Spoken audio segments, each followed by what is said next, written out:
कि चिल्का झील किस राज्य में स्थित है। तो दोस्तों इसका सही उत्तर करेंगे यहाँ पर कि चिल्का झील है वो किस राज्य में स्थित है। तो इसका सही उत्तर क्या होगा, ऑप्शन बी इसका सही उत्तर होगा। चिल्का झील कहाँ पर, उड़ीसा राज्य में स्थित है। ठीक है दोस्तों, और चलते हैं यहाँ पर नेक्स्ट क्वेश्चन देखेंगे यहाँ पर कि संसार का सबसे बड़ा द्वीप कौन सा है। दोस्तों संसार का जो सबसे बड़ा द्वीप है वो कौन सा है। तो इसका सही उत्तर क्या होगा, ऑप्शन बी इसका सही उत्तर होगा। संसार का सबसे बड़ा द्वीप कौन सा है, ग्रीनलैंड। ठीक है दोस्तों, वेरी वेरी आईएमपी क्वेश्चन है। और चलते हैं यहाँ पर नेक्स्ट क्वेश्चन देखते हैं यहाँ पर कि बोर का तारा है किस ग्रह को कहा जाता है। दोस्तों बोर का तारा किस ग्रह को कहा जाता है। तो इसका सही उत्तर क्या होगा, तो इसका सही उत्तर ऑप्शन डी इसका सही उत्तर होगा। किसको कहा जाता है, शुक्र को कहा जाता है। दोस्तों शुक्र को भोर का तारा, सांझ का तारा या पृथ्वी की बहन भी कहा जाता है। उसी प्रकार नीला ग्रह किसे कहा जाता है, तो पृथ्वी को नीला ग्रह कहा जाता है। ठीक है दोस्तों, और लाल ग्रह किसे कहा जाता है, तो मंगल ग्रह को लाल ग्रह कहा जाता है। और सबसे बड़ा ग्रह कौन सा है दोस्तों, जो सबसे बड़ा ग्रह है वो कौन सा है, बृहस्पति है। ठीक है दोस्तों, याद रखेंगे नीला ग्रह किसे कहा जाता है, पृथ्वी को कहा जाता है। लाल ग्रह किसे कहा जाता है, मंगल को कहा जाता है। सबसे बड़ा ग्रह कौन सा है, तो बृहस्पति है। ठीक है दोस्तों, और शुक्र को क्या कहा जाता है, भोर का तारा, सांझ का तारा या पृथ्वी की बहन किसको कहा जाता है, तो शुक्र को कहा जाता है। और चलते हैं दोस्तों नेक्स्ट क्वेश्चन की तरफ यहाँ पर कि भारतीय सिनेमा का जनक किसे कहा जाता है। दोस्तों भारतीय सिनेमा का जनक है वो किसे कहा जाता है। तो इसका सही उत्तर क्या होगा, ऑप्शन सी इसका सही उत्तर होगा। किसे कहा जाता है, दादा साहब फाल्के को भारतीय सिनेमा का जनक कहा जाता है। उसी प्रकार दोस्तों नेक्स्ट क्वेश्चन देखेंगे यहाँ पर कि संसार का सबसे बड़ा डेल्टा कौन सा है। दोस्तों संसार का जो सबसे बड़ा डेल्टा है वो कौन सा है। तो इसका सही उत्तर क्या होगा, ऑप्शन ए इसका सही उत्तर होगा। सुंदरबन डेल्टा संसार का सबसे बड़ा डेल्टा है। ठीक है दोस्तों, याद रखेंगे यहाँ पर। और चलते हैं नेक्स्ट क्वेश्चन की तरफ यहाँ पर कि चंद्रमा की सतह पर उतरने वाला प्रथम व्यक्ति कौन था। दोस्तों चंद्रमा की सतह पर उतरने वाला जो प्रथम व्यक्ति था वो कौन था। तो इसका सही उत्तर क्या होगा, ऑप्शन बी इसका सही उत्तर होगा। कौन था, नील आर्मस्ट्रांग था। ठीक है दोस्तों, चंद्रमा की सतह पर उतरने वाला प्रथम व्यक्ति कौन था, तो नील आर्मस्ट्रांग था। और चलते हैं यहाँ पर नेक्स्ट क्वेश्चन की तरफ यहाँ पर कि बाबर का मकबरा कहाँ स्थित है। दोस्तों जो बाबर का मकबरा है वो कहाँ स्थित है। तो इसका सही उत्तर करेंगे यहाँ पर। तो बाबर का मकबरा दोस्तों कहाँ पर स्थित है, तो बाबर का मकबरा काबुल में स्थित है। ऑप्शन बी इसका सही उत्तर होगा। ठीक है दोस्तों, वेरी वेरी एमपी क्वेश्चन है, इसको इसको आप नोट डाउन कर लेना। और चलते हैं नेक्स्ट क्वेश्चन की तरफ यहाँ पर कि चांदी का सर्वाधिक उत्पादक देश कौन सा है। दोस्तों चांदी सबसे ज्यादा किस देश में है। तो इसका सही उत्तर करेंगे दोस्तों यहाँ पर। तो चांदी का सर्वाधिक उत्पादक देश कौन सा है दोस्तों, तो ऑप्शन ए इसका सही उत्तर होगा। क्या है, मैक्सिको। ठीक है दोस्तों, क्या है चांदी का सबसे बड़ा उत्पादक देश कौन सा है, मैक्सिको। उसी प्रकार नेक्स्ट क्वेश्चन देखेंगे यहाँ पर किसने आर्य समाज की स्थापना की थी। तो किसने आर्य समाज की स्थापना की थी, तो इसका सही उत्तर क्या होगा, ऑप्शन ए इसका सही उत्तर होगा। दयानंद सरस्वती जी ने, ठीक है, आर्य समाज की स्थापना की थी। और चलते हैं यहाँ पर नेक्स्ट क्वेश्चन देखते हैं यहाँ पर कि भारत का मैनचेस्टर किसे कहा जाता है। दोस्तों भारत का जो मैनचेस्टर है वो किसे कहा जाता है। तो इसका सही उत्तर क्या होगा, तो इसका सही उत्तर ऑप्शन बी इसका सही उत्तर होगा। भारत का मैनचेस्टर अहमदाबाद को कहा जाता है। ठीक है दोस्तों, याद रखेंगे क्वेश्चन को। और चलते हैं नेक्स्ट क्वेश्चन की तरफ यहाँ पर विश्व की प्रथम महिला राष्ट्रपति कौन थी। जो विश्व की प्रथम महिला राष्ट्रपति है वो कौन थी। तो इसका सही उत्तर क्या होगा, ऑप्शन डी इसका सही उत्तर होगा। मारिया एस्टेला पेरोन। ठीक है दोस्तों, विश्व की प्रथम महिला राष्ट्रपति कौन थी, तो मारिया एस्टेला पेरोन। ठीक है दोस्तों, याद रखेंगे क्वेश्चन को। और चलते हैं नेक्स्ट क्वेश्चन की तरफ यहाँ पर कि अकबर का जन्म है वो किस स्थान पर हुआ था। अकबर का जन्म किस स्थान पर हुआ था। तो इसका सही उत्तर क्या होगा, तो इसका सही उत्तर दोस्तों क्या होगा, ऑप्शन ए इसका सही उत्तर होगा। कहाँ हुआ था, अमरकोट में हुआ था। ठीक है दोस्तों, याद रखेंगे अकबर का जन्म अमरकोट में हुआ था। उसी प्रकार नेक्स्ट क्वेश्चन देखेंगे यहाँ पर कि सुईसनी है वो किस राज्य का एक लोक नृत्य है। दोस्तों वेरी वेरी एमपी क्वेश्चन है ये, जो कई बार एग्जाम में पूछा जाता है ये कि सुईसनी किस राज्य का एक लोक नृत्य है। तो इसका सही उत्तर क्या होगा, ऑप्शन डी इसका सही उत्तर होगा। राजस्थान का लोक नृत्य। ठीक है दोस्तों, किसका है सुईसनी, राजस्थान का है। ठीक है दोस्तों, याद रखना है क्वेश्चन को। चलते हैं नेक्स्ट क्वेश्चन की तरफ यहाँ पर कि विजय स्तंभ कहाँ स्थित है। जो विजय स्तंभ है वो कहाँ स्थित है। तो इसका सही उत्तर क्या होगा, तो इसका सही उत्तर ऑप्शन सी इसका सही उत्तर होगा। कहाँ पर स्थित है, चित्तौड़गढ़ में स्थित है। ठीक है दोस्तों, याद रखना है इसको, विजय स्तंभ चित्तौड़गढ़ में स्थित है। उसी प्रकार नेक्स्ट क्वेश्चन देखेंगे यहाँ पर कि अंतरिक्ष में कुल कितने तारामंडल हैं। अंतरिक्ष में कुल कितने तारामंडल हैं। तो इसका सही उत्तर क्या होगा, ऑप्शन सी इसका सही उत्तर होगा। 89 तारामंडल है। अंतरिक्ष में कुल कितने तारामंडल हैं, तो 89 तारामंडल। ठीक है दोस्तों, याद रखना है इसको। और यहाँ पर देखते हैं जिम कार्बेट राष्ट्रीय उद्यान है वो किस राज्य में स्थित है। जिम कार्बेट राष्ट्रीय उद्यान किस राज्य में स्थित है। तो इसका सही उत्तर क्या होगा, ऑप्शन सी इसका सही उत्तर होगा। कहाँ पर स्थित है, उत्तराखंड में स्थित है, जो कि हमारे भारत का सबसे पहला राष्ट्रीय उद्यान था। इसे हेली नेशनल पार्क के नाम से जाना जाता है। ठीक है दोस्तों, याद रखना है इसको। और चलते हैं नेक्स्ट क्वेश्चन की तरफ यहाँ पर कि चंद्रगुप्त द्वितीय का अन्य नाम क्या है। दोस्तों चंद्रगुप्त द्वितीय का जो अन्य नाम है वो क्या है। तो इसका सही उत्तर करेंगे यहाँ पर। तो इसका सही उत्तर क्या होगा? ऑप्शन ए इसका सही उत्तर होगा। चंद्रगुप्त द्वितीय को विक्रमादित्य के नाम से जाना जाता है। ठीक है दोस्तों, चंद्रगुप्त द्वितीय को किस नाम से जाना जाता है? तो विक्रमादित्य के नाम से भी जाना जाता है। ठीक है दोस्तों, याद रखेंगे इसको। और चलते हैं नेक्स्ट क्वेश्चन की तरफ यहाँ पर, कि महात्मा गांधी को अर्धनग्न फकीर किसने कहा था? दोस्तों महात्मा गांधी जी को जो अर्धनग्न फकीर है वो किसने कहा था? तो इसका सही उत्तर क्या होगा? तो इसका राइट आंसर क्या होगा? ऑप्शन सी इसका राइट आंसर होगा, फ्रैंक मोरिस ने कहा था। और दोस्तों कई कई जगह दोस्तों ये लिखा मिलता है यहाँ पर विस्टन चर्चिल। ठीक है दोस्तों, क्या लिखा मिलता है? विस्टन चर्चिल लिखा मिलता है यहाँ पर। तो जी भी इसका सही उत्तर होगा। ठीक है दोस्तों, कई कई जगह इसको भी आंसर माना है और इसको भी आंसर माना है।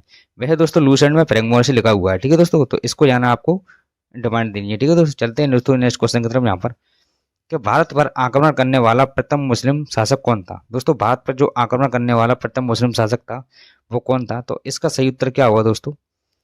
तो इसका सही उत्तर ऑप्शन ए इसका सही उत्तर होगा, कौन था? मोहम्मद बिन कासिम था। ठीक है दोस्तों, याद रखेंगे भारत पर आक्रमण करने वाला प्रथम मुस्लिम शासक कौन था? तो मोहम्मद बिन कासिम था। और चलते हैं नेक्स्ट क्वेश्चन की तरफ यहाँ पर, कि विटामिन डी का रासायनिक नाम क्या है? दोस्तों विटामिन डी का जो रासायनिक नाम है वो क्या है? तो इसका सही उत्तर करेंगे यहाँ पर। तो इसका सही उत्तर क्या होगा? ऑप्शन बी इसका सही उत्तर होगा, कैल्सीफेरोल। विटामिन डी का जो रासायनिक नाम है वो क्या है? तो कैल्सीफेरोल है। ठीक है दोस्तों, याद रखना रासायनिक जो विटामिन से दोस्तों काफी क्वेश्चन पूछे जाते हैं। और चलते हैं यहाँ पर नेक्स्ट क्वेश्चन की तरफ यहाँ पर, कि दीन ए इलाही धर्म में वो किसके द्वारा शुरू किया गया था? दीन ए इलाही धर्म किसके द्वारा शुरू किया गया था? तो इसका सही उत्तर क्या होगा? ऑप्शन ए इसका सही उत्तर होगा, दीन ए इलाही धर्म किसने स्टार्ट किया था? अकबर ने स्टार्ट किया था। ठीक है दोस्तों, याद रखेंगे क्वेश्चन को। और चलते हैं नेक्स्ट क्वेश्चन की तरफ यहाँ पर, कि तराइन की दूसरी लड़ाई किस वर्ष लड़ी गई? जो तराइन की दूसरी लड़ाई है वो किस वर्ष लड़ी गई थी? तो इसका सही उत्तर क्या होगा? ऑप्शन डी इसका सही उत्तर होगा 1192 में। और तराइन की पहली लड़ाई कब हुई थी? तो पहली लड़ाई दोस्तों 1191 में हुई थी। और दूसरी लड़ाई कब हुई थी? तो दूसरी लड़ाई 1192 में हुई थी। ठीक है दोस्तों, दोनों याद रखना है यहाँ पर। और चलते हैं नेक्स्ट क्वेश्चन की तरफ यहाँ पर, कि राय तरंगिणी पुस्तक के लेखक कौन है? दोस्तों राय तरंगिणी जो पुस्तक है उसकी लेखक कौन है? तो इसका सही उत्तर क्या होगा दोस्तों? तो राय तरंगिणी पुस्तक के लेखक कौन है? तो कल्हण है। ऑप्शन बी इसका सही उत्तर होगा। ठीक है दोस्तों, याद रखना काफी बार ये पुस्तक पूछी जाती है। और चलते हैं नेक्स्ट क्वेश्चन की तरफ यहाँ पर, कि इंसुलिन का प्रयोग है किस बीमारी को उपचार में किया जाता है? दोस्तों इंसुलिन का प्रयोग है वो किस बीमारी को उपचार में किया जाता है? तो इसका राइट आंसर क्या होगा? ऑप्शन ए इसका राइट आंसर होगा, मधुमेह या डायबिटीज के रूप में किया जाता है। ठीक है दोस्तों, याद रखना है यहाँ पर। और ठीक है, चलते हैं नेक्स्ट क्वेश्चन की तरफ यहाँ पर, कि बिहू है वो किस राज्य का महत्वपूर्ण त्योहार है या प्रमुख त्योहार है? तो दोस्तों बिहू है वो किस राज्य का महत्वपूर्ण त्योहार है? तो इसका सही उत्तर दोस्तों करेंगे यहाँ पर। तो इसका राइट आंसर क्या होगा? ऑप्शन ए इसका राइट आंसर होगा, कहाँ का है? असम का है। बिहू किसका त्योहार है? तो असम का त्योहार है। ठीक है दोस्तों, याद रखना है इसको। और चलते हैं नेक्स्ट क्वेश्चन की तरफ यहाँ पर, कि जय जवान जय किसान का नारा किसने दिया था? जो जय जवान जय किसान का नारा है वो किसने दिया था? तो इसका राइट आंसर क्या होगा? ऑप्शन बी इसका राइट आंसर होगा, किसने दिया था? लाल बहादुर शास्त्री ने जय जवान जय किसान का नारा दिया था। और चलते हैं नेक्स्ट क्वेश्चन की तरफ यहाँ पर, सबसे पहला सूर्य वो किस राज्य में निकलता है? दोस्तों सबसे पहला सूर्य वो किस राज्य में निकलता है? तो इसका सही उत्तर दोस्तों क्या क्या होगा? इसका सही उत्तर, तो इसका सही उत्तर क्या होगा? ऑप्शन बी इसका सही उत्तर होगा, कहाँ निकलता है? अरुणाचल प्रदेश में निकलता है। ठीक है दोस्तों, अरुणाचल प्रदेश में सबसे पहले सूर्य निकलता है। उसी प्रकार नेक्स्ट क्वेश्चन देखेंगे यहाँ पर, कि कांग्रेस छोड़ने के बाद है 1939 में सुभाष चंद्र बोस ने अपनी पार्टी बनाई थी जिसका नाम क्या था? दोस्तों कांग्रेस छोड़ने के बाद सुभाष चंद्र बोस ने 1939 में जो अपनी पार्टी बनाई थी जिसका नाम क्या था? तो इसका सही उत्तर दोस्तों करेंगे अपन। तो इसका सही उत्तर क्या होगा? ऑप्शन सी इसका सही उत्तर होगा, क्या बनाई थी? फॉरवर्ड ब्लॉक की स्थापना की थी। किसने की थी? सुभाष चंद्र बोस ने की थी। और चलते हैं नेक्स्ट क्वेश्चन देखते हैं यहाँ पर, कि पंजाब केसरी की उपाधि किसे दी गई है? पंजाब केसरी की उपाधि है वो किसे दी गई है? तो इसका सही उत्तर क्या होगा? तो इसका सही उत्तर ऑप्शन बी इसका सही उत्तर होगा, पंजाब केसरी की उपाधि किसे दी गई है? तो लाला लाजपत राय को दी गई है। याद रखना यहाँ पर, लाला लाजपत राय को दी गई है। उसी प्रकार नेक्स्ट क्वेश्चन देखेंगे यहाँ पर, कि वास्को ड गामा है भारत कब आया था? दोस्तों वास्को ड गामा भारत कब आया था? तो वास्को ड गामा भारत कब आया था? तो इसका सही उत्तर क्या होगा? ऑप्शन ए इसका सही उत्तर होगा, कब आया था? 1498 में वास्को ड गामा भारत आया था। उसी प्रकार नेक्स्ट क्वेश्चन देखेंगे दोस्तों, एक क्वेश्चन और है यहाँ पर, कि 1853 में भारत में पहली रेलगाड़ी ये कहाँ से चली थी? 1853 में भारत में पहली रेलगाड़ी कहाँ से चली थी? तो इसका सही उत्तर क्या होगा दोस्तों? तो इसका सही उत्तर ऑप्शन बी इसका सही उत्तर होगा, कहाँ से चली थी? मुंबई से ठाणे तक चली थी। और दोस्तों एक क्वेश्चन और है अभी जिसका आपको कमेंट बॉक्स में आंसर देना है, तो भारतीय संविधान की प्रारूप समिति के अध्यक्ष कौन थी? तो दोस्तों 4 ऑप्शन हमारे पास दिए हुए हैं, इसका मुझे कमेंट बॉक्स में देना है। और जी 31 क्वेश्चन दोस्तों मैंने करवाए हैं, इनका भी दोस्तों आपको कमेंट बॉक्स में आंसर देना है कि 31 क्वेश्चन में से आपके कितने क्वेश्चन सही हुए। और दोस्तों जहाँ तक वीडियो देख लिए दोस्तों, तो एक लाइक दोस्तों आप करके जाएंगे यहाँ से। और मिलते हैं नेक्स्ट वीडियो में, bye. Hello friends, welcome to my YouTube channel. तो आज की इस वीडियो में रीजनिंग के मोस्ट इंपॉर्टेंट क्वेश्चंस को हम बताएंगे जो आपका आगामी सभी परीक्षाओं के लिए बहुत ही महत्वपूर्ण है। तो आइए हम सभी प्रमुख प्रश्नों को बनाते हैं। प्रश्न संख्या 1, दिए गए विकल्पों में से संबंधित संख्या को चुनिए। यहाँ नीचे प्रश्न में दिए हुए 5243 का संबंध जिस प्रकार से 14 से है, उसी प्रकार से 4312 का संबंध इन चारों ऑप्शन में किससे होगा। तो चलिए इस प्रश्न को बनाते हैं। इसको बनाने के लिए ज़्यादा कुछ नहीं करना है। यहाँ 5243 दिए हुए हैं, इसके सभी संख्याओं को आपस में जोड़ देना है। तो चलिए हम लोग इसको जोड़ते हैं। 5 + 2 + 4 + 3, इनको जोड़ लेते हैं। 5 2 7, 7 4 11, 11 3 कितना होता है? 11 3 14 हो जाता है। देखिए यहाँ प्रश्न में 14 दिए हुए हैं। उसी प्रकार से हम लोग क्या करेंगे जी, 4312 को भी आपस में जोड़ लेते हैं। तो चलिए इसको जोड़ते हैं। 4 + 3 + 1 + 2। हम इन सभी को आपस में जोड़ करके देखिए। 4 3 7 और 7 1 8, 8 2 कितना हो जाएगा जी? 10 हो जाएगा। 8 2 10 हो जाएगा। यही 10 जो है इस प्रश्नवाचक चिन्ह के स्थान पे नोट होगा। यही 10 इसका आंसर है। तो चलिए हम लोग ऑप्शन में देखते हैं किस ऑप्शन में 10 दिए हुए हैं। तो ऑप्शन ए में 10 दिए हुए, तो इसका राइट आंसर ऑप्शन ए हो जाएगा। तो चलिए हम लोग अगले प्रश्नों को बनाते हैं।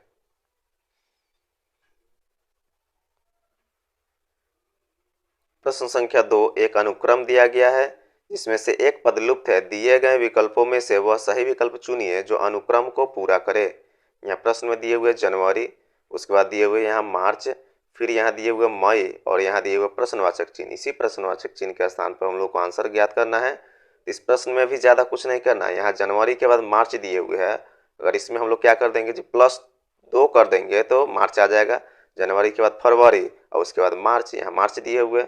अब मार्च के बाद यहाँ मई आ गया, तो इसमें क्या कर देंगे जी, इसमें भी हम लोग अगर +2 कर देते हैं तो मार्च के बाद अप्रैल हो जाएगा, उसके बाद मई, यहाँ मई दिए हुए हैं। अब यहाँ प्रश्नवाचक चिन्ह का स्थान पे आंसर लाने के लिए हम लोग को क्या करना होगा जी, यहाँ भी +2 करना होगा, क्योंकि पहले यहाँ +2 किए हैं, फिर यहाँ +2 किए हैं, तो यहाँ भी हम लोग क्या कर देंगे जी, +2 कर दे रहे हैं। तो मई के बाद जून और उसके बाद जुलाई, यहाँ कौन सा महीना आएगा जी, जुलाई आएगा। यही जुलाई जो है इस प्रश्नवाचक चिन्ह का स्थान पे आएगा, यही जुलाई इसका राइट आंसर होगा। तो चलिए हम लोग ऑप्शन में देखते हैं किस ऑप्शन में जुलाई दिए हुए हैं। तो ऑप्शन ए में जून है, ऑप्शन बी में अप्रैल है, ऑप्शन सी में अगस्त है, ऑप्शन डी में जुलाई है। तो इसका राइट आंसर ऑप्शन डी हो जाएगा। तो चलिए हम लोग अगले प्रश्नों को बनाते हैं। प्रश्न संख्या 3, नीचे दिए गए प्रश्न में विषम संख्या की पहचान करें। इस प्रश्न में क्या करा है, विषम संख्या की पहचान करना है। यहाँ 4 ऑप्शन दिया हुआ, इसी चारों ऑप्शन में देखना है कि कौन ऐसा ऑप्शन है जो सबसे अलग है। जो सबसे अलग होगा वही इसका राइट आंसर हो जाएगा। तो इसको बनाने के लिए अंग्रेजी के अल्फ़ाबेट के अनुसार नंबरिंग नहीं करेंगे, इसमें देखेंगे कि किस ऑप्शन में कितने भवेल हैं। तो भवेल कितने होते हैं उसको हम लोग लिख लेते हैं। भवेल 5 होते हैं, ए ई आई ओ यू। अब देखेंगे कि ऑप्शन ए में इसमें कौन भवेल है, फैन में ए भवेल है, तो इसमें एक ही भवेल है। फिर ऑप्शन बी में देखेंगे, यहाँ गर्ल दिए हुए, इसमें आई है भवेल, तो इसमें भी एक ही भवेल है। ऑप्शन सी में देखेंगे कि यहाँ वॉक लिखे हुए हैं, वॉक में कितने भवेल है, यहाँ भी ए एक ही भवेल है, यहाँ भी एक ही भवेल है। और ऑप्शन डी में देखेंगे कि यहाँ क्वीन दिए हुए हैं, क्वीन में कितने भवेल्स हैं, तो यहाँ जो है यू और डबल ई, इसमें 3 भवेल है। इसमें क्या है जी, 3 भवेल्स हैं। तो हम लोग देख रहे हैं कि ऑप्शन ए, बी और ऑप्शन सी तीनों में एक एक भवेल है, लेकिन ऑप्शन डी में कितने भवेल्स है जी, यहाँ 3 भवेल्स हैं। तो सबसे अलग कौन हो गया, सबसे अलग ऑप्शन डी हो गया। तो इसका राइट आंसर कौन हो जाएगा जी, राइट आंसर इसका ऑप्शन डी हो जाएगा। तो चलिए हम लोग अगले प्रश्नों को बनाते हैं। प्रश्न संख्या 4, यदि आज मंगलवार है तो 38 दिनों बाद कौन सा दिन होगा। तो ये भी प्रश्न जो है बहुत ही महत्वपूर्ण प्रश्न है, क्योंकि इस प्रकार के प्रश्न परीक्षाओं में बार बार पूछे जाते हैं। तो इसको बनाने के लिए हम लोग क्या करेंगे जी, यहाँ 38 दिन दिए हुए हैं, इसमें 1 सप्ताह से भाग दे देंगे, 7 से भाग दे देंगे। तो चलिए हम लोग क्या करते हैं जी, 7 से 38 में भाग दे देते हैं। तो 7 पचे कितना होता है, 7 पचे 35 हो जाता है। और यहाँ अब हम लोग 38 में से 35 घटा देते हैं, तो यहाँ शेषफल 3 आ जाएगा। यही शेषफल 3 जो है क्या करेंगे जी, यहाँ जो प्रश्न में दिन दिए हुए हैं उसमें हम लोग +3 कर देंगे, तो मंगलवार के बाद +3 कर देंगे, जो दिन आएगा वही इसका राइट आंसर हो जाएगा। तो मंगलवार के बाद अगर एक दिन बढ़ाते हैं तो क्या हो जाएगा जी, बुधवार हो जाएगा। फिर दूसरा दिन बढ़ाते हैं तो बृहस्पतिवार हो जाएगा। फिर तीसरा दिन बढ़ाते हैं तो शुक्रवार हो जाएगा। मतलब तीसरे दिन जो है कौन सा दिन आया, शुक्रवार आया। चलिए हम लोग ऑप्शन में देखते हैं किस ऑप्शन में शुक्रवार दिए हुए हैं। तो ऑप्शन ए में बुधवार है, ऑप्शन बी में शुक्रवार है, तो इसका राइट आंसर ऑप्शन बी हो जाएगा। इस प्रश्न में ज़्यादा कुछ नहीं करना है। कहीं भी प्रश्न किसी भी परीक्षा में दिया हुआ रहेगा तो उसको क्या करना है जी, प्रश्न में जितना दिन दिया हुआ रहेगा उसमें क्या कर देना है, एक सप्ताह से भाग दे देना है। जो शेष फल आएगा उस शेष फल को क्या करना है, प्रश्न में जो दिन दिए हुए रहेगा उसमें जोड़ देंगे। उसमें तीसरा दिन जोड़ने के बाद जो दिन आएगा वही उसका आंसर हो जाएगा। अगर शेष फल में 2 रहता तो उस दिन में क्या करते, 2 दिन जोड़ देते हैं, दूसरा दिन जो दिन होगा वही उसका आंसर हो जाएगा। इसमें मंगलवार के बाद तीसरा दिन क्या हो गया जी, मंगलवार के बाद एक दिन बढ़ा देंगे तो बुधवार हो जाएगा, उसके बाद दूसरा दिन बृहस्पतिवार हो जाएगा, तीसरे दिन शुक्रवार हो जाएगा। इसलिए इसका राइट आंसर शुक्रवार हो गया। तो चलिए हम लोग अगले प्रश्नों को बनाते हैं। प्रश्न संख्या 5, नीचे दिए गए प्रश्न का सही व्यनारेख बताएं। यहाँ प्रश्न में दिए हुए धातु दिए हुए, फिर सोना दिए हुए, फिर यहाँ लकड़ी दिए हुए। इन्हीं तीनों के बीच में देखना है कि तीनों जो है आपस में किस प्रकार से संबंधित है। तो हम लोग देख रहे हैं कि यहाँ धातु दिए हुए, यहाँ सोना दिए हुए, मतलब इस धातु के अंतर्गत सोना आ जाएगा लेकिन लकड़ी नहीं आएगा, क्योंकि लकड़ी जो है अधातु है, धातु नहीं है। तो यहाँ कॉमन क्या हो जाएगा जी, यहाँ कॉमन धातु हो जाएगा। तो हम लोग धातु का एक सर्कल बनाएंगे, इसी धातु के अंतर्गत ये सोना आ जाएगा। तो चलिए हम लोग धातु के अंतर्गत सोना का सर्कल यहाँ बना देंगे। लेकिन लकड़ी क्या है जी, लकड़ी अधातु है, लकड़ी धातु तो है नहीं, तो लकड़ी के अलग सर्कल बनेगा। तो यहाँ इस प्रकार का वेन आरेख बनना है। तो चलिए हम लोग ऑप्शन में देखते हैं किस ऑप्शन में इस प्रकार का वेन आरेख दिख रहा है। तो ऑप्शन डी में जो है इस प्रकार का वेन आरेख दिख रहा है। तो इसका राइट आंसर कौन हो जाएगा जी, ऑप्शन डी हो जाएगा। तो चलिए हम लोग अगले प्रश्नों को बनाते हैं।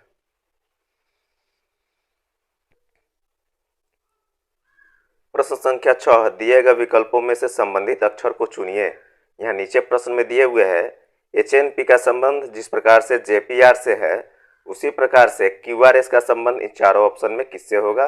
तो चलिए हम लोग इसको बनाते हैं। यहाँ देख रहे हैं कि प्रथम लेटर यहाँ H दिए हुए है, फिर यहाँ प्रथम लेटर J दिए हुए है। तो H को क्या करेंगे, इस H को क्या करेंगे कि J आ जाएगा। अगर इसमें +2 कर देते हैं तो H के बाद I हो जाएगा, उसके बाद क्या हो जाएगा जी, J हो जाएगा। फिर यहाँ N दिए हुए है, फिर यहाँ P दिए हुए है। तो N में क्या करेंगे कि P आ जाएगा। यहाँ भी अगर +2 कर देते हैं तो N के बाद क्या हो जाएगा जी, O हो जाएगा, उसके बाद P हो जाता है। फिर यहाँ P दिए हुए है, फिर यहाँ R दिए हुए है। तो हम लोग क्या करेंगे जी, इस P में भी +2 कर देंगे तो P के बाद Q हो जाता है, उसके बाद R हो जाता है। मतलब सभी लेटर्स में क्या किए हुए जी, 2-2 जोड़ करके यहाँ लिखे हुए हैं। उसी प्रकार से हम लोग क्या करेंगे जी, यहाँ भी QRS में भी हम लोग 2-2 जोड़ करके नेक्स्ट लेटर को हम लोग लिखेंगे, तब आंसर हम लोग को आ जाएगा। तो हम लोग क्या करेंगे जी, इस Q में भी हम लोग 2 जोड़ देते हैं। Q में जब हम लोग 2 जोड़ देंगे तो Q के बाद क्या हो जाता है जी, Q के बाद R होता है, उसके बाद S हो जाता है। फिर यहाँ देखिए R दिए हुए, तो यहाँ भी हम लोग क्या कर देंगे जी, अगर 2 जोड़ देते हैं तो R के बाद S हो जाएगा, उसके बाद T हो जाता है। फिर S में हम लोग क्या कर देंगे जी, यहाँ भी +2 कर देते हैं तो S के बाद क्या हो जाएगा, T हो जाएगा, उसके बाद U हो जाता है। तो यहाँ नया संख्या हम लोग क्या आ गया जी, STU आ गया। यही STU जो है इस प्रश्नवाचक चिन्ह के स्थान पर नोट होगा, यही जो है इसका आंसर हो गया। तो चलिए हम लोग ऑप्शन में देखते हैं किस ऑप्शन में STU दिए हुए हैं। तो ऑप्शन सी में STU दिए हुए हैं, तो इसका राइट आंसर ऑप्शन सी हो जाएगा। तो चलिए हम लोग नेक्स्ट प्रश्नों को बनाते हैं।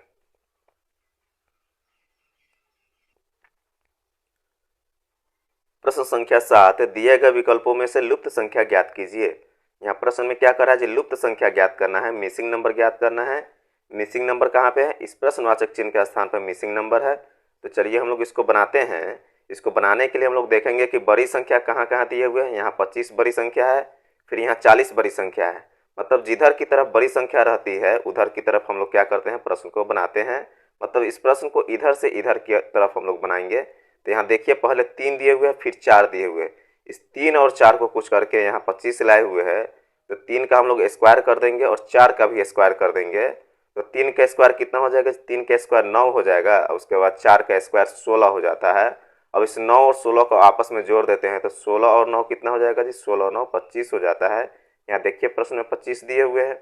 उसी प्रकार से हम लोग क्या करेंगे जी, इस 6 का स्क्वायर कर देंगे और 2 का भी स्क्वायर कर देंगे।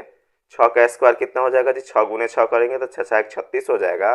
अब प्लस उसके बाद 2 का स्क्वायर 2 दूनी 4 हो जाएगा। 36 और 4 कितना हो जाएगा जी, 36 और 4 40 हो जाता है। देखिए यहाँ प्रश्न में 40 दिए हुए हैं। उसी प्रकार से हम लोग क्या करेंगे जी, इस 5 का भी स्क्वायर कर देंगे और 4 का भी स्क्वायर कर देंगे। जब 5 का स्क्वायर कर देंगे तो 50 कितना हो जाएगा जी, 50 25 हो जाता है। और प्लस 4 चौके 16, 4 का स्क्वायर 4 चौके 16, 25 और 16 कितना हो जाएगा जी, जोड़ करके देख लीजिए। ये 6 और 5 कितना हो जाएगा जी, 6 5 11 हो जाएगा। 11 के 1 हासिल 1 हो जाएगा और 1 और 2 3 1 4 कितना आ गया जी, 41 आ गया। यही 41 जो है इस प्रश्नवाचक चिन्ह के स्थान पर नोट होगा। यही 41 इसका आंसर है। तो चलिए हम लोग ऑप्शन में देखते हैं किस ऑप्शन में 41 दिए हुए हैं। तो ऑप्शन ए में 36 है, ऑप्शन बी में 41 है। तो इसका राइट आंसर ऑप्शन बी हो जाएगा। इस प्रश्न में ज़्यादा कुछ नहीं किए हुए, क्या किए हुए जी, यहाँ 3 का स्क्वायर कर दिया तो 3 3 9 हो गया और 4 का स्क्वायर कर दिया तो 4 चौके 16 हो गया। 9 और 16 को जोड़ दिया तो यहाँ 25 आ गया। उसी प्रकार से यहाँ 6 का स्क्वायर कर दिया तो 6 6 36 हो गया। 2 का स्क्वायर कर दिया तो 2 दूना 4 हो गया। 36 और 4 कितना होता है, 40 होता है। देखिए यहाँ प्रश्न में 40 दिए हुए। उसी प्रकार से हम लोगों ने भी क्या कर दिया है जी, इस 5 का स्क्वायर कर दिए तो 50 25 हो गया और 4 का स्क्वायर कर दिया तो 4 चौके 16 हो गया। 25 और 16 को जब हम लोग जोड़ेंगे तो 41 आता है, इसलिए इसका राइट आंसर 41 हो गया। तो चलिए हम लोग नेक्स्ट प्रश्नों को बनाते हैं। प्रश्न संख्या 8, दिए गए विकल्पों में से लुप्त संख्या ज्ञात कीजिए। प्रश्न क्या कर रहा है जी, लुप्त संख्या ज्ञात करना है, मिसिंग नंबर ज्ञात करना है। मिसिंग नंबर कहाँ पे है, इस प्रश्नवाचक चिन्ह के स्थान पर मिसिंग नंबर है, यहीं पे हम लोगों को आंसर ज्ञात करना है। तो इसका मतलब है कि इस 12 को, इस 11 को और इस 13 को कुछ करके यहाँ आंसर लाना होगा। तो चलिए हम लोग इसको बनाते हैं। इसको बनाने के लिए ज़्यादा कुछ नहीं करना है। यहाँ प्रथम फिगर में देखिए यहाँ 4 दिए हुए हैं, फिर यहाँ 9 दिए हुए, फिर यहाँ 6 दिए हुए। इन्हीं तीनों संख्याओं को कुछ करके यहाँ 38 लाना होगा हम लोगों को। इसमें ज़्यादा कुछ नहीं करना है। इस 9 को और फिर इस 6 को, इस 4 को आपस में क्या कर देंगे जी, जोड़ देंगे। 9 और 6 जोड़ेंगे तो 9 6 15, 15 4 कितना होता है, 15 4 19 हो जाता है। यहाँ 19 हम लोग लिख दिए, लेकिन यहाँ 38 दिए हुए तो 19 में क्या कर दिए हुए जी, 2 से मल्टीप्लाई कर दिए हुए। तो 19 दूनी कितना हो जाता है जी, 19 दूनी 38 हो जाता है। देखिए यहाँ 38 दिए हुए हैं। उसी प्रकार से हम लोग क्या करेंगे जी, इस 11 को, फिर इस 9 को और फिर 8 को आपस में तीनों को जोड़ देंगे। तो 11 और 9 कितना हो जाएगा जी, 11 9 और 20 होता है। अब 20 8 28 हो जाता है। 20 8 कितना हो जाएगा जी, 28 हो जाएगा। अब इस 28 में भी हम लोग 2 से मल्टीप्लाई कर देंगे तो 28 दूनी कितना हो जाता है, 28 दूनी 56 हो जाता है। देखिए यहाँ 56 दिए हुए। सेम विधि हम लोग यहाँ अप्लाई कर देंगे। इस 12 को, 11 को और 13 को आपस में जोड़ देंगे। तो चलिए हम लोग इसको जोड़ते हैं। 12 यहाँ लिख दिए, उसके नीचे 13 लिख देते हैं, उसके नीचे 11 लिख देते हैं। अब इस तीनों को आपस में जोड़ देते हैं तो 3 2 5 1 6 हो जाएगा और यहाँ 1 1 2 1 3 36 आ गया। अब इस 36 में क्या कर देंगे जी, यहाँ भी 2 से मल्टीप्लाई कर देंगे तो 36 दूनी कितना हो जाता है जी, 36 दूनी 72 हो जाता है। यही 72 जो है इस प्रश्नवाचक चिन्ह के स्थान पर नोट होगा। यही 72 इसका आंसर है। तो चलिए हम लोग ऑप्शन में देखते हैं किस ऑप्शन में 72 दिए हुए हैं।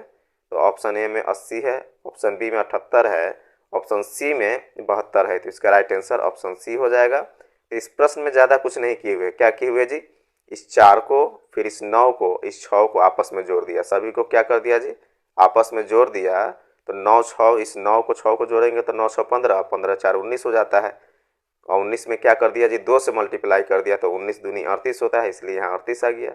फिर उसी प्रकार से हम लोग क्या किए जी, इस 11 को, इस 9 को जोड़ दिए, फिर इस 8 को जोड़ दिए। तो 11 9 20 होता है। अब 20 8 28 होता है। 28 में भी हम लोग 2 से मल्टीप्लाई कर दिए तो 28 दूनी 56 आ गया। उसी प्रकार से हम लोग क्या कर दिए जी, इस 12 को, इस 11 को, इस 13 को आपस में जोड़ दिए हैं। तो जोड़ने के बाद कितना है जी, 36 आया है। उस 36 में हम लोग 2 से मल्टीप्लाई कर दिए तो 36 दूनी कितना हो जाएगा जी, 72 हो जाएगा। इसलिए इसका राइट आंसर 72 हो गया। तो चलिए हम लोग अगले प्रश्नों को बनाते हैं। प्रश्न संख्या 9, दो संख्याओं 3 और 6 को आपस में बदलने पर दिए गए व्यंजक का मान क्या होगा। तो यहाँ एक समीकरण दिया हुआ है। इसी समीकरण में क्या करना है जी, जहाँ 3 दिया हुआ रहेगा वहाँ 6 कर देंगे, जहाँ 6 दिया हुआ रहेगा वहाँ 3 कर देंगे। यहाँ प्रश्न में कह रहा है कि जहाँ 3 दिया हुआ रहेगा वहाँ क्या कर देंगे जी, 6 के रूप में बदल देंगे। जहाँ 6 दिया हुआ रहेगा वहाँ हम लोग 3 के रूप में बदल देंगे। तो चलिए हम लोग समीकरण में देखते हैं कहाँ 3 दिए हुए हैं। यहाँ 3 दिए हुए तो यहाँ हम लोग 6 कर दिए हैं और जहाँ 6 दिए हुए वहाँ हम लोग 3 कर दिए। अब हम लोगों को नया समीकरण तैयार हो गया। इसको बनाने के लिए क्या करना होगा जी, बोर्ड मास के नियम पर इसको बनाना होगा, BODMAS, इसी नियम पर इस प्रश्न को हल करना होगा। तो इसमें हम लोग देख रहे हैं कि कहीं भी ब्रैकेट और ऑफ का सिंबल नहीं दिए हुए, तो इसका हम लोग काम नहीं करेंगे, हम लोग डिवाइड से इसमें शुरू करेंगे। तो डिवाइड कहाँ दिए हुए, यहाँ 12 लिख देते हैं, 12 गुने यहाँ क्या हो जाएगा जी, यहाँ 6 और 3 के बीच में डिवाइड का सिंबल है, तो 3 दूनी कितना हो जाएगा जी, 3 दूनी 6 हो जाता है, प्लस यहाँ 8 हो जाएगा, माइनस 2 हो जाएगा।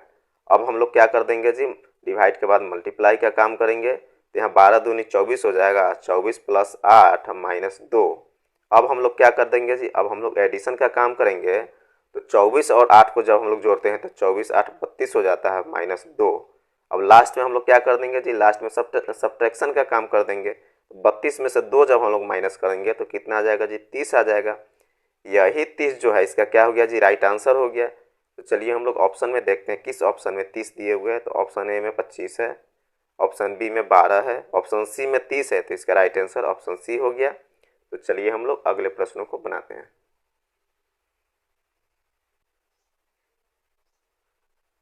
प्रश्न संख्या 10, यदि 16 स्टार 2 बराबर 33 है, 35 स्टार 2 बराबर 71 हो, तो 60 स्टार 2 बराबर क्या होगा। तो चलिए इस प्रश्न को बनाते हैं। इसको बनाने के लिए ज़्यादा कुछ नहीं करना है, जहाँ जहाँ स्टार दिए हुए वहाँ वहाँ हम लोग क्या कर देंगे जी, मल्टीप्लाई का सिंबल कर देंगे, मतलब मल्टीप्लाई के रूप में बदल देंगे। तो यहाँ 16 स्टार 2 दिए हुए तो यहाँ हम लोग मल्टीप्लाई कर देते हैं, फिर यहाँ 35 स्टार 2 दिए हुए तो यहाँ भी हम लोग मल्टीप्लाई का सिंबल डाल देते हैं, फिर यहाँ 60 स्टार 2 है तो यहाँ भी हम लोग मल्टीप्लाई के रूप में बदल देते हैं। अब यहाँ मल्टीप्लाई के रूप में बदल दिए तो हम लोगों को क्या करना होगा जी, मल्टीप्लाई करना होगा, गुना करना होगा। तो 16 दूनी अगर करते हैं तो 16 दूनी 32 हो जाता है। अब इस 32 में एक जोड़ देंगे तो 32 से कितना होता है जी, 32 से 33 होता है। देखिए यहाँ 33 दिए हुए हैं। उसी प्रकार से यहाँ 35 दूनी कितना हो जाएगा जी, 35 दूनी 70 हो जाएगा। इस 70 में भी एक हम लोग जब जोड़ देंगे तो 70 एक 71 हो जाएगा। देखिए यहाँ 71 दिए हुए। सेम हम लोग क्या करेंगे जी, सेम उसी तरह से 60 दूनी कर देंगे, मतलब 60 में 2 से मल्टीप्लाई कर देंगे तो 60 दूनी 120 हो जाता है। 120 में हम लोग क्या कर देंगे जी, यहाँ भी एक जोड़ देंगे, तो 120 में जब हम लोग एक जोड़ देंगे तो 121 आएगा। यही 121 जो है इसका राइट आंसर हो गया। तो चलिए हम लोग ऑप्शन में देखते हैं किस ऑप्शन में 121 दिए हुए हैं। तो ऑप्शन ए में 111 दिए हुए हैं, ऑप्शन बी में 121 दिए हुए हैं, इसका राइट आंसर ऑप्शन बी हो जाएगा। इस प्रश्न में ज़्यादा कुछ नहीं किए हुए, क्या किए हुए, जहाँ स्टार दिए हुए वहाँ हम लोग मल्टीप्लाई के रूप में कर दिए और उसको मल्टीप्लाई कर दिया। तो 16 दूनी 32 और उसमें एक जोड़ दिए तो 32 से कितना हो गया जी, 33 हो गया। उसी प्रकार से यहाँ 35 दूनी 70 हो गया, 70 में एक जोड़ दिए तो 70 एक 71 हो गया। देखिए यहाँ 71 दिए हुए।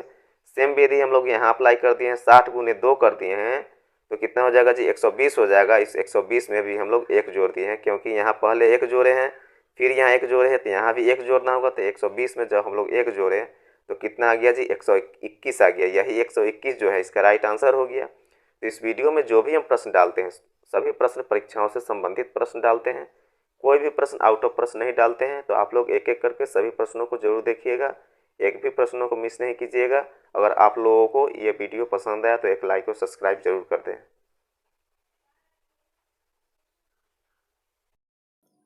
नमस्कार दोस्तों, मैं अजय सिंह आपका स्वागत करता हूं एसएससी मेकर के यूट्यूब चैनल में। दोस्तों इस वीडियो में हम आपको बताएंगे 25 मोस्ट इंपोर्टेंट क्वेश्चन दोस्तों, जो साइंस और जनरल अवेयर्स से लिए गए हैं।